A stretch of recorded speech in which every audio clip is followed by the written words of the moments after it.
Hello, Mental Health on the Mighty. My name is Chrissie Hodges, and I am here for the monthly live that I do to be able to talk about some of the issues that we face as individuals living with mental health diagnosis. Today, this is going to be really real for me. I do want you to know that I was on the fence about wanting to do this video this week, but I do have a dedication to Mental Health on the Mighty. I'm so appreciative for them having me come on. But I know right now things are very divided and tumultuous, especially on social media. And one of the things that we don't want to do is take the focus away from the really important issues that are going on in our country, which is what has transpired over the last week and in our Black community, and really are looking to hear their voices and to help heal what they are going through in the wake of the death of George Floyd. So with that said, I think that today's topic, I wanted to go ahead and come on and focus on mental health, but also have that message resonate with what many of us are going through right now in our country and also around the world. It feels very weird. Last time I was on, it was very COVID focused, and now things have really shifted, even though I know that COVID is still important. First, let me introduce myself. My name is Chrissie Hodges. I am a certified peer support specialist. I'm an international advocate for obsessive compulsive disorder, and I am the author of Pure OCD, The Invisible Side of Obsessive Compulsive Disorder. I'm the founder of OCD Game Changers, a nonprofit where we create awareness and really try to inspire hope and elevate people doing innovative things in our community of OCD. And I'm the co-founder of Peer Recovery Services. We own a government contract where we put peer support specialists in the state institutions of Colorado. I've been coming onto the Mighty every month for a few years, and it's really been amazing for me to be able to share some of the things about my life and things that I learned from my clients that I work with in peer support. I do work internationally with people to support them through peer support and also provide referrals for OCD therapists. And today, I think that experience that I've had working with them is really going to guide this conversation and guide the topic that I want to talk about today, because it is through doing videos like this, it's through interacting with people in our community and doing peer support and my own lived experience with OCD as well as trauma, that I have really come to value validation. And that's the topic today. And I think that we will find that it's very relevant to a lot of what has been going on, especially this last week and then this last month. I do want to let you know that when I am talking about anti-racism, I get really anxious. So I already just felt like a visceral reaction of fear and anxiety. And the reason why is because I very, very much believe in advocating for our Black community. But I'm not the face of that, obviously, and I don't want to let them down, and I also don't want to let other people down that are exploring what it means and how it works into their life and what it means to them to even think about what the Black community is going through. So I just want to give you a heads up that when I do touch on that today, I'm going to be a bit anxious. I might get a bit red.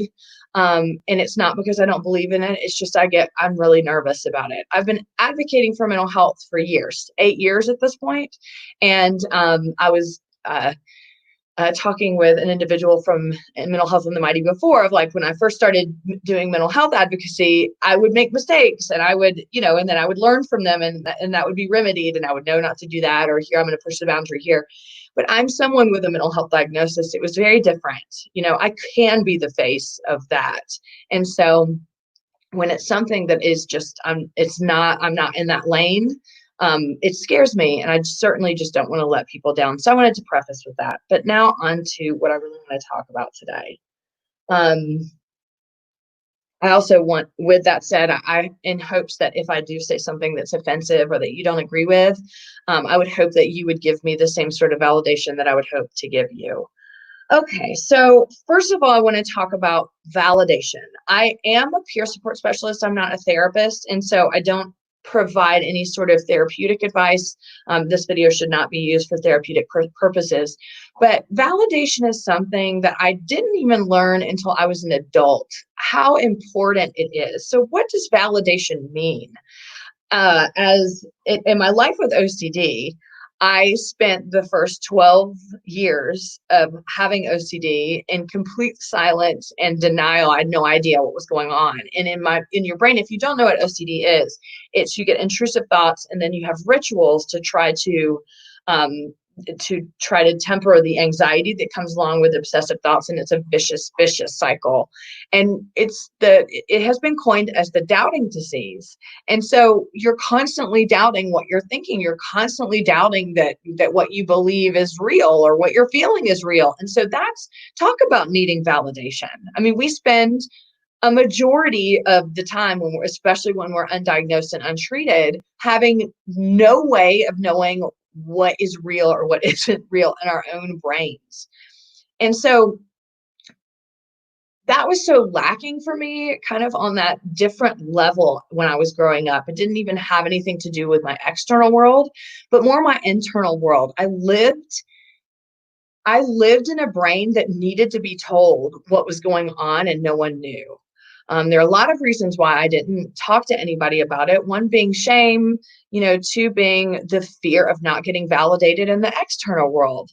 And so even as a young child, I understood validation. However, I didn't know anything about it or how freeing and what the need for it was. So when I was diagnosed after a suicide attempt and hospitalized, and I was told, you have obsessive compulsive disorder. That was a validating moment of, oh my gosh, it's not my fault. And I do want to include with that even if you do have intrusive or bad thoughts, it's not your fault. You can't control thoughts. But I had been living with this for so long and believed so badly about myself that when someone told me there was a reason other than you are just a shitty person, all of a sudden it was, oh my gosh, that's validating to hear. And there really was an element to that. There was a lot of other things too, but I don't want to go into that today. But there was an element of freedom. Okay, I can validate that I'm not a horrible person because of all of these thoughts that I've had for so long that drove me to depression and a suicide attempt and hospitalization. And through my life at living, even after effective treatment, my therapist was amazing, Dr. Stephen Phillipson, but it's behavioral therapy. It isn't like trauma for therapy or, therapy where you're going to sit down and like your feelings are going to be validated or even wanted because they just want to change your behavior so you can see how life can be different. So I spent a really long time in my life harboring a lot of anger and sadness and jealousy of other people that didn't have to live with what I lived with OCD and didn't have the experience that I had. I felt like I was behind in life. I didn't know who I was. I, lost 12 years of my life when I'd lost milestones when everybody else got, to experience life as you think it should. I know that's not the greatest way to think about it, but for someone who missed out on that, it was very prevalent. But I kept it all to myself. You know why? Because I didn't think that I deserved validation. I didn't think I deserved to have those emotions. And that comes with trauma. We have a deserved scale. This person up here deserves to be labeled that what they went through is trauma. This person over here deserves it because they went through this, but I don't. I should have been stronger, or I should just get over it, or, I should pull myself up by my bootstraps. No, no, no, no, no. In my life, it wasn't until I was in my 30s and I met with a peer support specialist. And I was just riddled with negative emotion, riddled, that they looked at me and said, why aren't you mad? You should, I hate that word, but it's okay to be mad. You deserve to be mad. You deserve to be sad. It took parts of your life away. And this was validation that I didn't even know that I needed. And it was freedom. Another part of my life is I experienced a lot of trauma, not only from OCD, but other things in my life. And I went to treatment a few years ago, did some EMDR therapy, not for OCD, but specifically for trauma. And to be able to share my experiences and hear someone say to me, I'm so sorry you went through that. No wonder you feel that way. No wonder you felt that way. It was freeing. Validation is so important because without it, this is how I view it. Again, this is just my lived experience and then also experience that I've learned from the clients that I work with all over the world. Without it, you're just floating around in a sea of emotions without a raft. And you're just trying to find a way to survive them, or trying to find a way to stand on the ground and feel grounded so they can move around you instead of pulling and pushing you everywhere.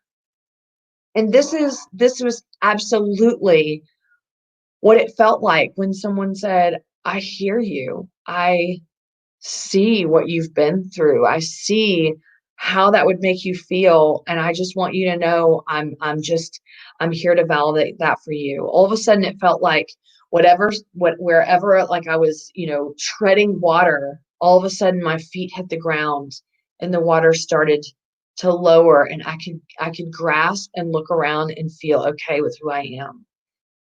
It absolutely impacts our self-esteem. It absolutely the need for getting validation can absolutely help our self-esteem. It can help us with self-love. It can help us with self-compassion and acceptance of who we are.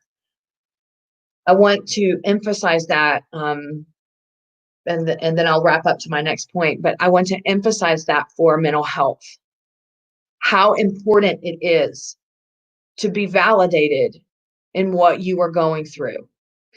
Because often our symptoms at the beginning are dismissed, right?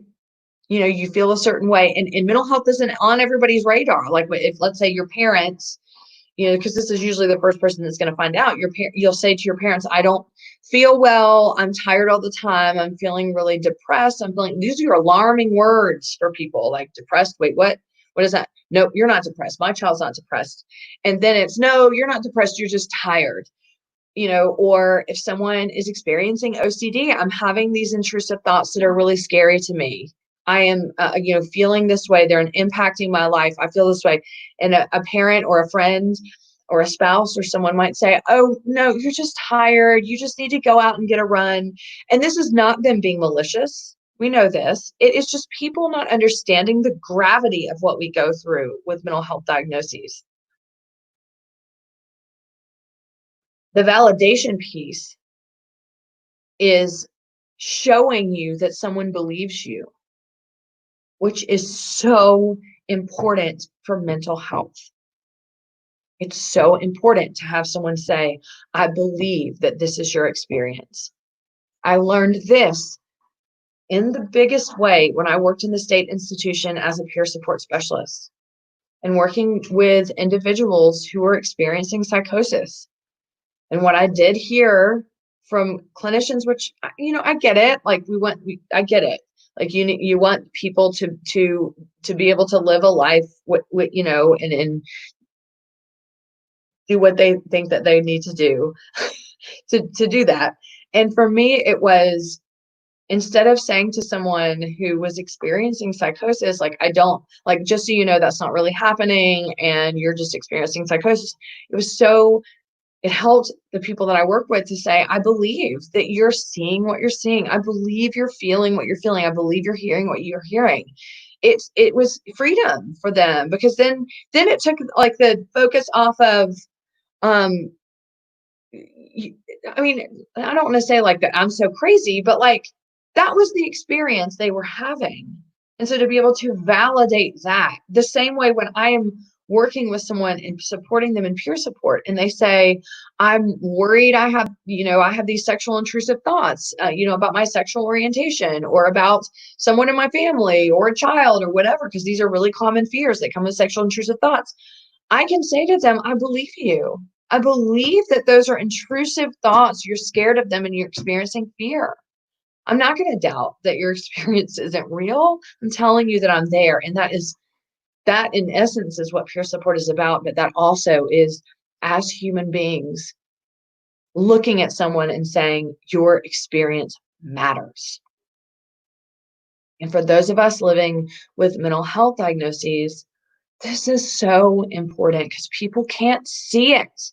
They may see our behavior, which they may not understand, or they may disagree with, or they may feel frustrated or flustered with, but it doesn't matter because they can't see what we are dealing with on the inside. So one of the things that I want to say before I wrap up is, whether it's a therapist, whether it's a peer support, a certified peer support, you want to work with people who've been certified and trained, whether it is someone in your life that is really invested in supporting you and seeing you and believing you. And a lot, in this community at Mental Health on the Mighty, we all know, we've all been there, we all get it. We've all had these invisible illnesses that not a lot of people understand. Find people in your life that can really sit down with you and say, I get it. I believe you. No, they might not even get it, but I believe you. I validate that what you're going through is real. It's so freeing and it's so important. And it's also very healing when we're looking toward working through trauma we may have experienced with our diagnoses. With that, I want to bring it back before I wrap up to the importance of validation, especially over these last few months and also this last week. With getting validation and being able for someone else to believe us can be freeing, but it also comes with responsibility. It comes with the freedom that we experience with that should not have any barriers for us to give it to someone else. I'll take COVID, for example. COVID rocked the whole world, right? You use the phrase rocked your world and it rocked the world, and it never really has meaning. And now it really does. Like, it rocked the world because the whole world, I'm sorry, that was bad, but I just thought that was funny. Anyway, it literally rocked the whole world and everybody experienced it different. Everyone did. There are some people this is how it should be. This is how it should be. This is how it should be. And it depends on the country. It depends on your beliefs. It depends on your risk, like your element of risk, all of this stuff. And then we get on social media or we read articles and all of a sudden it's, well, if you feel like this, then you're that. And then you go, wait, what? But this is my belief, but this is how I interact. In my town here, way up in Colorado, like there just weren't as many restrictions as it would be in Denver or in New York or California. Like, so it just wasn't on the radar for as much as it was for other people. So when I see things on social media going like, you're a jerk if you don't do this, I'm like, wait, what? Because it doesn't apply to us. It does, to a certain degree, but it's different everywhere. People come from different places. So it was really hard to feel validated on how I experienced COVID. But what I learned through that is this, and the biggest thing was we did these fireside chats. It was amazing. I had people come on so we could all experience it together and tell our thoughts. And someone came on and they said, it was Dr. Mike Hetty, and he's great. And he talked about people's ability to I can't remember how he put it, but their ability to take risk, like you would gauge like your risk. And I thought, oh, so some people may feel like this because of a past experience, or, maybe like for me, my hairdresser, my hair will be different next month, by the way, at least a little lighter. She has an autoimmune disorder, and my risk goes up and how I'm going to protect myself a week or so before I see her to protect her. Absolutely. Where if that wasn't happening, not that I wouldn't care about people around me, but the risk is different because, yeah. So when I heard that from him, it made more sense, and I was able to go, okay, I can see people in a different way. I can help validate why they feel that way, even if I don't understand the reasoning. And with that said, and this is the last point I want to make, this can also be applied to what's going on in our country right now in our Black community. We have had things happen over and over and over, injustice to the Black community, and then there are protests, and there has been a silent protest, and then taking a knee in the anthem. There has been other protests, and then protests erupt, and then it all gets confusing because people are protesting appropriately, and then groups come in and things get destroyed, and it's so confusing. And again, we're looking on the internet trying to figure out the narrative, and we're losing how important it is to validate what people are experiencing. It's okay to feel different levels of validation towards people. The same way for us with mental health struggles, how important it is for people to say, I believe you. I believe that this is your experience. I believe that it was so bad that you developed a substance use issue or a drug issue or addiction. I believe that, that things that can be seen as shameful, things that can be seen as people don't agree with it, but we can do that for anybody and everybody if we take a step back and go, okay, what's the real goal as a community here? The real goal is to hear what people experience. And even if we can't get in that lane and experience it ourselves, we can walk alongside them. That is what empathy is. And we can validate and say, I believe you that this is your experience. That has been my goal, and what I have tried to do this last week for the Black community is, I don't know what it is like. I don't know what it is like and has been like for you, but what I can do is just tell you and follow your lead on how to support you, because this is your experience. And I think, it's kind of like, I'm not doing like a call to action, but just challenging each of you and challenging myself when these things come up, when we have, communities that are in distress. It's very, very easy to judge from the outside and say, oh, I see this going on, so I don't want anything to do with this. And I don't agree with that, so nope. But what is it going to take for us to just listen and say, okay, if collectively a community is saying this, kind of like our community with mental health, and how much we want to reduce stigma, and how much we want people to believe that these symptoms are real and that we struggle, and external, internal stigma, all of that, we want that. So what is it going to take for us to give that to other communities that maybe we don't understand because we're not in their shoes? Validation can be freedom for people.